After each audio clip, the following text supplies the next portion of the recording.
Iran Israel যুদ্ধের মধ্যেই মধ্যপ্রাচ্যে শুরু হলো আর এক যুদ্ধের। আর এই যুদ্ধ লড়ছে সৌদি আরব এবং আরব আমির শাহী। হঠাৎ করে মোহাম্মদ বিন সালমান এবং মোহাম্মদ বিন জায়েদ তারা নিজেদের মধ্যে লড়াই শুরু করেছে। সৌদি আরব এবং আরব আমির শাহীর এই যুদ্ধ পৃথিবীর ভূ রাজনীতিতে এক বড়সড় পরিবর্তন আনতে চলেছে।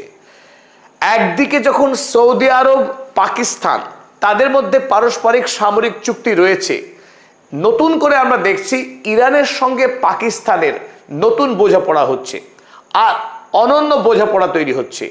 তাই এই মুহূর্তে সৌদি আরব, পাকিস্তান, ইরান এবং তার সঙ্গে ছায়ার মতো রয়েছে তুরস্ক। মধ্যপ্রাচ্যের এই গুরুত্বপূর্ণ মুসলিম রাষ্ট্রগুলো যখন ঐক্যবদ্ধ হচ্ছে, ওদিকে আমরা দেখছি আরব আমির শাহী ইসরায়েলের সঙ্গে ক্রমশ বন্ধুত্ব বাড়িয়ে জায়নবাদী আদর্শে বিশ্বাসী হয়ে উঠছে এবং আমেরিকার সঙ্গে ক্রমশ ঘনিষ্ঠতা বাড়াচ্ছে। তারাও নিজেদের মধ্যে আরব আমির শাহী, ইসরায়েল এবং আমেরিকা যুক্তরাষ্ট্র মিলিত হয়ে এক নতুন পাওয়ার ব্লক তৈরি হচ্ছে। তাই মধ্যপ্রাচ্যের এই মুহূর্তে সৌদি আরব এবং আরব আমির শাহীর মধ্যে যে সংঘাত, সেই সংঘাত পৃথিবীর ভূ রাজনীতিতে একটা বড়সড় পরিবর্তন আনতে চলেছে। চলুন আজকের এই ভিডিওতে আমরা দেখে নিই সৌদি আরব এবং আরব আমির শাহী হঠাৎ করে তারা কেন নিজেদের মধ্যে যুদ্ধে জড়িয়ে পড়ছে। আজকের এই আলোচনায় আপনাদের সকলকে স্বাগত জানাচ্ছি, আপনাদের বন্ধু অধ্যাপক আব্দুল হালিম। সৌদি আরব গোটা মুসলিম বিশ্বে যেমন সব থেকে গুরুত্বপূর্ণ মক্কা ও মদিনার জন্য, অপরদিকে এই সৌদি আরব আরব বিশ্ব নয়, গোটা পৃথিবীর তেল রপ্তানিতে সর্ববৃহৎ রাষ্ট্র। অর্থাৎ গোটা পৃথিবীতে জ্বালানি তেল রপ্তানি ক্ষেত্রে সৌদি আরব 1 নম্বর। স্বাভাবিকভাবেই সৌদি আরবের অর্থনীতি এবং তার সামরিক শক্তি আরব বিশ্বের মধ্যে সব থেকে এগিয়ে।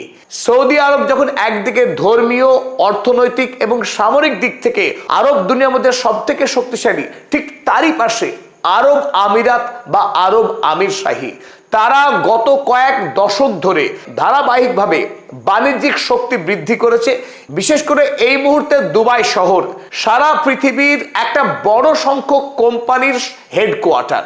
আর দুবাই শহরকে ঘিরেই এখন পৃথিবীর বাণিজ্য, বিনোদন, পর্যটন শিল্প এখন পাক খাচ্ছে।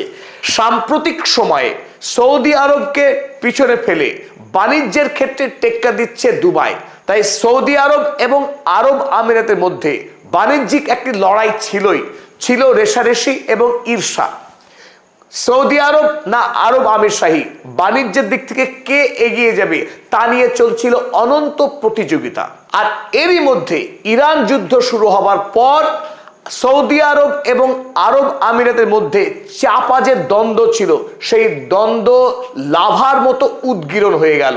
কারণ ইরানের উপরে যখন হামলা করা হলো ইসরায়েলের পক্ষে, তার বদলা হিসেবে ইরান আরব আমিরাতের উপরে 2200-র বেশি ড্রোন হামলা চালিয়েছে এবং 500-র অধিক মিসাইল হামলা চালিয়েছিল শুধুমাত্র আরব আমিরাতের উপর।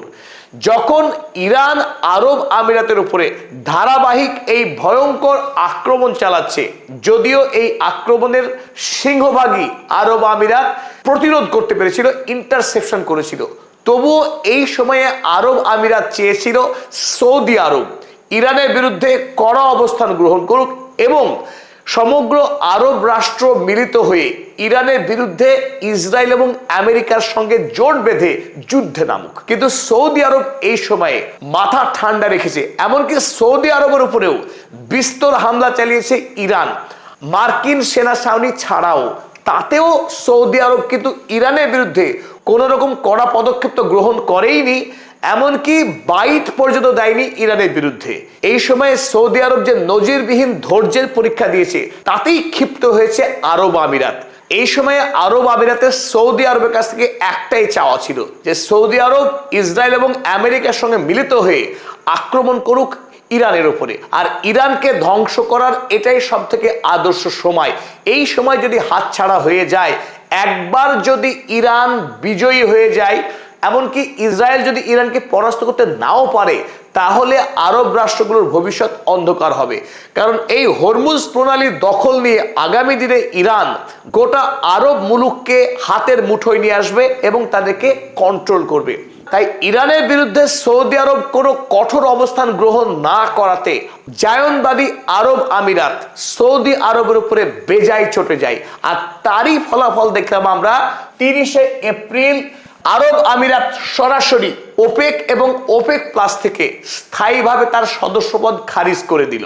ওপেক অর্থাৎ তেল উৎপাদনকারী যে রাষ্ট্রগুলি রয়েছে পৃথিবীতে, তাদের যে সংস্থা যাকে ওপেক বলে, যে ওপেক খনিজ তেল কতটা উৎপাদন করা হবে, তার বিশ্বে বাজারে দাম কি হবে, সমস্ত বিষয়ে নিয়ন্ত্রণকারী যে সংস্থা তার নাম ওপেক। আর এই ওপেকের প্রধান হিসেবে এতদিন ধরে কার্যভার সামনে আসছিল সৌদি আরব, কারণ সৌদি আরব পৃথিবীর মধ্যে সর্ববৃহৎ তেল রপ্তানিকারক দেশ। আরব আমিরাত সৌদি আরবের তত্ত্বাবধানে একই সংস্থাতে আর কোনোভাবেই থাকতে চায়নি। আরব আমিরাতের সৌদি আরবের প্রতি ক্ষোভ এতটাই বেড়ে গেল যে আরব আমিরাত ওপেক থেকে ইস্তফা দিয়ে দিল। আরব আমিরাত দুটি কারণে ওপেক থেকে ইস্তফা দিল। এক নম্বর বড় কারণ, সৌদি আরবের সঙ্গে একই সংস্থায় থাকবে না। দ্বিতীয়ত কারণ, আরব আমিরাতকে এই মুহূর্তে ইসরায়েল এবং আমেরিকা পরোক্ষভাবে ইন্ধন জুগিয়েছে যে আরব আমিরাত শীঘ্রই ওপেক ত্যাগ করুক। ফলে আরব আমিরাতের অনেকগুলি লাভ হবে। এক, ইসরায়েল সরাসরি সামরিক অস্ত্রশস্ত্র এবং সৈন্য পাঠিয়ে ইরানের বিরুদ্ধে যাতে আরব আমিরাত লড়াই করতে পারে সেই ব্যবস্থা করবে ইসরায়েল।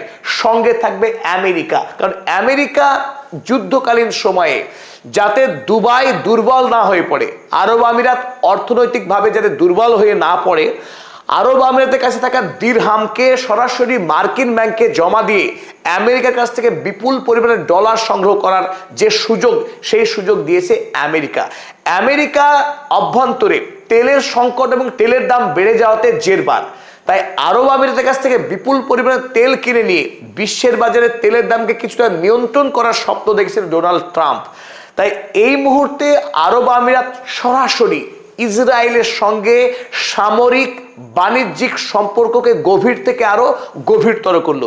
আর এই জায়গায় সৌদি আরব যারা প্রথম থেকে লড়াই শুরু করেছিল ইসরায়েলের বিরুদ্ধে, 1948 সালে যখন আমেরিকা এবং ইংল্যান্ড মিলিতভাবে রাষ্ট্রসংঘের মাধ্যমে ইসরায়েল রাষ্ট্রের প্রতিষ্ঠা করেছিল প্যালেস্টাইনের মাটিতে, তখন প্রথম যারা যুদ্ধ ঘোষণা করেছিল তার নেতৃত্ব দিয়েছিল সৌদি আরব। তাই সৌদি আরব বর্তমান সময়ে আমেরিকার সঙ্গে বন্ধুত্ব রেখে চললেও আরব কিন্তু কোনোভাবেই চায় না যে আরবের মাটিতে ইসরায়েল শক্তিশালী হোক এবং একেবারে সৌদি আরবের পার্শ্ববর্তী রাষ্ট্র, প্রতিবেশী রাষ্ট্র আরব আমিরাতে জায়নবাদী শক্তি বৃদ্ধি পাক। তাই এখনো পর্যন্ত সৌদি আরব ইসরায়েলকে রাষ্ট্রের স্বীকৃতি দেয়নি এবং তার সঙ্গে সরাসরি কোনো রকম বাণিজ্যিক সম্পর্ক তৈরি করেনি। এই মুহূর্তে সৌদি আরব পাকিস্তানের সঙ্গে যেহেতু এক বড়সড় সামরিক চুক্তি সম্পাদিত করে রেখেছে, পাকিস্তানের সঙ্গে তার সামরিক লেনদেন প্রচুর পরিমাণে বেড়েছে এবং এই প্রেক্ষিতে আমরা দেখলাম আরব আমিরাতকে পাকিস্তানের বিরুদ্ধে প্রতিশোধ নিতে। পাকিস্তান যেহেতু ইরানের প্রতি বন্ধুত্ব প্রদর্শন করছে এবং সৌদি আরবের সঙ্গে তার ঘনিষ্ঠ সামরিক সম্পর্ক রয়েছে, এই মুহূর্তে আরব আমিরাত পাকিস্তানকে টার্গেট বানালো যে পাকিস্তানকে আগেই আরব আমিরাত $3.45 বিলিয়ন ধার দিয়ে রেখেছিল নানান শর্তে।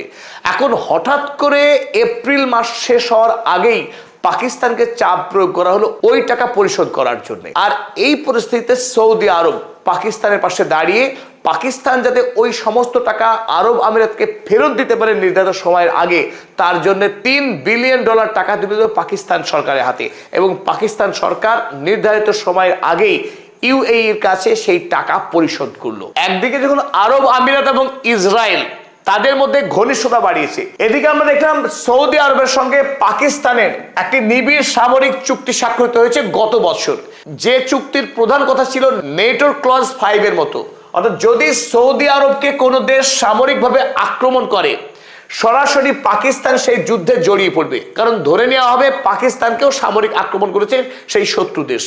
আবার যদি পাকিস্তান কোনো দেশের দ্বারা আক্রান্ত হয় সরাসরি সৌদি আরব সেই লড়াইয়ে যুক্ত হয়ে যাবে। এই সামরিক চুক্তির কারণে সাম্প্রতিক সময়ে সৌদি আরব এবং পাকিস্তান নিবিড়ভাবে তাদের আদান প্রদান বেড়েছে। আর এই দুই রাষ্ট্রের সঙ্গে ছায়ার মতো রয়েছে এরদোয়ান, তুরস্ক। যখন তুরস্ক, সৌদি আরব এবং পাকিস্তান তাদের মধ্যে ধারাবাহিক সামরিক আদান প্রদান চলছে। আর এই আবহে শুরু হয়ে গেল ইরান যুদ্ধ। ইরান যুদ্ধে ইরানকে পরাস্ত করতে না পেরে আমেরিকা যখন বর্তমানে ওমান উপসাগরে ইরানকে ঘিরে নৌ অবরোধ চালাচ্ছে, সেই সময়ে ইরানের পাশে দাঁড়ালো পাকিস্তান, যাতে করে ইরান অর্থনৈতিকভাবে ধ্বংস না হয়। তার জন্য পাকিস্তানের যে বর্ডার, সেই বর্ডার খুলে দেওয়া হলো ইরানের জন্য। খুলে দেওয়া হলো দুটি বন্দর, গাওদার বন্দর এবং করাচি বন্দর, যে বন্দরগুলো ইরান ব্যবহার করবে এবং তার দেশের পণ্য বিদেশে বিক্রি করবে। অনুরূপভাবে বিদেশ থেকে পণ্য আমদানি করবে ইরান পাকিস্তানের মাধ্যমে। তাই আমরা স্পষ্ট দেখতে পাচ্ছি পাকিস্তানের সঙ্গে যখন ইরানের বন্ধুত্ব বাড়ছে, পাকিস্তানের সঙ্গে তখন সৌদি আরবেরও বন্ধুত্ব বাড়ছে।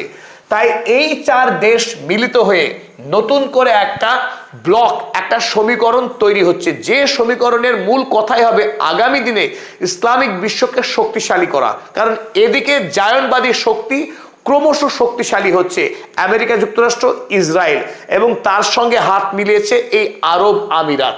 তাই আরব আমিরাত আরবের দেশ হওয়া সত্ত্বেও যখন জায়নবাদকে আশ্রয় দিচ্ছে, কারণ এই আরব আমিরাতে ইসরায়েল প্রথমবারের মতো আয়রন ডোম প্রতিষ্ঠা করেছে। এমনকি ইসরায়েল থেকে সেনাবাহিনী পাঠিয়েছে, যে সেনাবাহিনী এই মুহূর্তে আরব আমিরাতে অবস্থান করছে। সুতরাং আমরা এখান থেকে স্পষ্ট বুঝতে পারছি যে আরব আমিরাত ইসরায়েলের একটি অভিন্ন ভৌগোলিক সীমানা, যেখানে জায়নবাদের অনায়াস যাতায়াত। তাই সৌদি আরব কোনোভাবেই নিজেকে সুরক্ষিত রাখতে পারবে না যদি সৌদি আরব এই মুহূর্তে পাকিস্তান, মুসলিম বিশ্বের একমাত্র পারমাণবিক শক্তিধর রাষ্ট্র, অপরদিকে তুরস্ক, যে তুরস্ক একদিকে নেটোর সদস্য, অপরদিকে তার অবস্থানগত সুবিধার কারণে রাশিয়ার সঙ্গে বন্ধুত্ব রয়েছে, এবং তুরস্কের কাছে রয়েছে সর্বাধুনিক সমরাস্ত্র এবং উন্নত প্রশিক্ষণ প্রাপ্ত সেনাবাহিনী। পাশাপাশি তুরস্ক মুসলিম বিশ্বের সবচাইতে ধনী, অর্থনৈতিকভাবে শক্তিশালী একটা রাষ্ট্র। তাই এই চার রাষ্ট্র মিলে এই মুহূর্তে একটি নতুন ব্লক তৈরি করার ভাবনা চিন্তা করছে। আর নিশ্চিতভাবেই মাথার উপরে রয়েছে রাশিয়া এবং চীন, কারণ রাশিয়া এবং চীনকে নিয়ন্ত্রণ করার ক্ষমতা যে রাষ্ট্রের সব থেকে বেশি, তার নাম ইরান। তাই এই গ্রুপ অর্থাৎ তুরস্ক, সৌদি এবং পাকিস্তান, তারা ইরানকে দলগত করার একটাই লক্ষ্য, যাতে করে রাশিয়া এবং চীন তারা তাদের সঙ্গে শক্তিশালীভাবে অবস্থান করে।